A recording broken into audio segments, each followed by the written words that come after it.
Hello and नमस्कार हुनेवाला मामुहरू हाम्रोमा चाहिँ आज विराट चोकबाट हस्पिटल ब्याग अर्डर आएको छ। हामी चाहिँ यति बेला 7 बज्न लाग्यो, यति बेला हस्पिटल ब्याग प्याक गर्दैछौँ। उहाँले चाहिँ के छान्नुभएको छ म हजुरहरूलाई एउटा एउटा गरेर देखाउँछु है।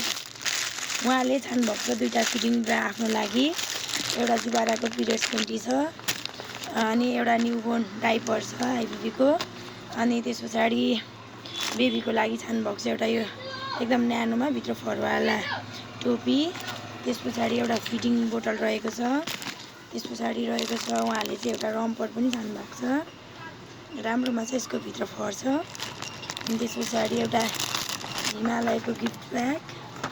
त्यस पछाडि रहेको छ एउटा बेबीलाई ओढाउनको लागि ब्ल्याङ्केट, अनि एउटा होल्डिङ ब्ल्याङ्केट। अनि त्यस पछाडि रहेको छ 3 पिसको सक्स सेट, अनि यो मिटन सक्स सेट छ, अनि एउटा चाहिँ चोलो भोटो टोपी सेट रहेको छ। त्यस पछाडि रहेको छ एउटा थाईको राम्रो खालको बेग दिनुभएको छ। त्यस पछाडि रहेको छ 2टा भोटो, एउटा मोटोबाट र एउटा पातलोबाट 2टा भोटो। त्यस पछाडि 11 पिस सेट राख्नुभएको छ एउटा, अनि एउटा डबल बेड साइजको युरिन म्याट।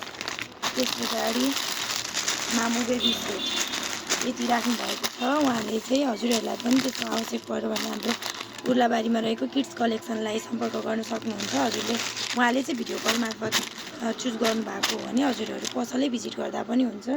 उहाँले जस्तै भिडियो कलबाट हजुरहरूले पनि चुज गर्न सक्नुहुन्छ। Thank you so much.